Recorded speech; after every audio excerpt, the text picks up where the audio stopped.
Assalamualaikum warahmatullahi wabarakatuh. Peringatan Maulid Nabi di Mushola Al-Amin Karangasem Karangdagangan. Ini luar biasa. Selama ini manusia di dunia itu selalu tidak lepas dari masalah itu.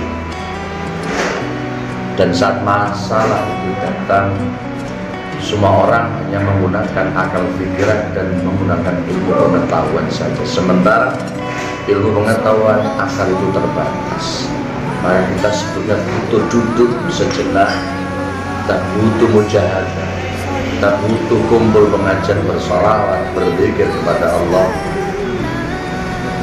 Dan disitulah hati ini menjadi kuat. Sebetulnya hati ini yang menjawab setiap masalah, yang tidak terbatas saat kita punya Allah di hati kita menjadi kokoh. Ini yang menjadikan manusia itu kuat dan kokoh, tidak sampai putus asa. Mujahadah itu akan mengangkat derajat manusia agar Allah memberikan suatu hal yang sifatnya rahasia bisa menjadi nyata. Setiap ada masalah datang, Allah membersamai, muncul solusinya. Yang selama ini jarang dipikir oleh orang-orang bahwa mujahadah dianggap hal yang ritual belaka, tapi itu sebetulnya menguatkan kita, mengokohkan kita.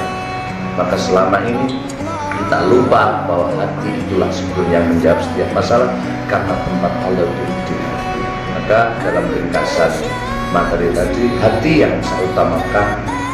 Pertama, zikir kita hari ini bersolawat. Betapa pentingnya solawat. Garansinya dalam hadis sahih, satu sholawat diberikan Allah dengan 10 kebaikan. Man sholla alaiya sholatan wahidatan sallallahu alaihi biha as-sholat. Allah berikan 10 kebaikan.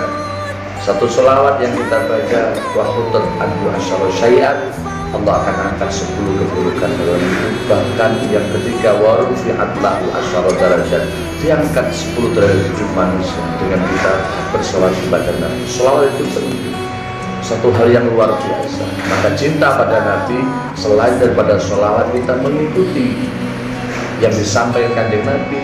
Kita beruswah pada integritas Kanjeng Nabi setiap hari, meneladani integritasnya. Tetapi menjadi umatnya yang terakui itu penting. Kita butuh melakukan 4 hal dalam kitabnya Imam Ghazali. Yang pertama, itikadun syar'i. Persis jauhnya di Gus Maksum yang pertama tadi. Kita punya hubungan yang kuat dengan Allah itu lewat orang tua. Wajib itikadun syar'i. Punya hubungan baik, punya keyakinan di orang tua kita baik. Sebab kenikmatan-kenikmatan yang kita rasakan banyak sekali Allah lewatkan lewat orang tua. Maka berbuat baiklah pada orang tua, seperti ketika Nabi berbuat baik kepada orang banyak, walaupun dalam kondisi Nabi masih usia 6 tahun menggali kubur ibunya yang luar biasa. Itu belum perintah, tapi Nabi sudah membuktikan dari sebab kecil beliau berbuat baik luar biasa untuk bisa yang namanya birrul walidain. Maka wajib hukumnya ini adab, ini wajar. Yang kedua tetap adab, kita harus tahu batun nasuh. Kalau ini diakui umat Nabi, wajib kita punya jiwa taubatan nasuh, yang maknanya bukan kita sujud panjang, bukan kita berpuasa riyadhah syariahnya, tapi pada intinya dalam ilmu akidah ketauhidan bahwasanya taubat itu merasa diri ini kotor, merasa diri ini banyak dosa.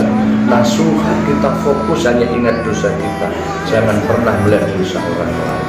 Orang yang sudah merasa paling buruk dirinya dalam hidupnya, inilah orang yang bisa meniru Nabi, inilah orang yang diakui umat Nabi Rasul Sallallahu Alaihi Wasallam. Maka jangan pernah punya penilaian buruk dan orang, apalagi menjustifikasi orang itu masuk neraka dan yang lain. Neraka surga murni hak prerogatif Allah Subhanahu Wa Taala. Ini yang tadi diceritakan dalam kitab Ghazali, dalam kitab Mukasyafatul Qulub. Ada satu sahabat Nabi bernama Nabas yang begitu besar dosanya, Allah ampuni dengan dia hanya mengingat dosanya, lupa dengan dosa orang lain. Yang ketiga, istirdaul khusus. Sehebat apapun kita, setinggi apapun title kita, perjalanan kita kuliah perguruan tinggi, jangan pernah merasa lebih baik dari orang lain. Karena itu satu kesombongan sebiji darah saja menghalangi kalian masuk surga. Siapapun diri, jangan pandang orang lain lebih rendah dari sekalipun dalam pandangan mata kita dia buruk, dia rendah, kelakuannya, sifatnya, sikapnya tidak menyenangkan, tapi ingat di hadapan Allah belum tentu dia lebih buruk daripada kita. Siapapun diri kita, menjadi petani, tukang becak, jadi kuli bangun selagi hati kita bersih, tidak pernah merasa lebih baik dari orang lain, itulah derajat orang yang tinggi. Ini semuanya ketiga-tiganya adalah tata krama. Baru yang terakhir, yang keempat, ta'lim ilmu syariah, ilmu.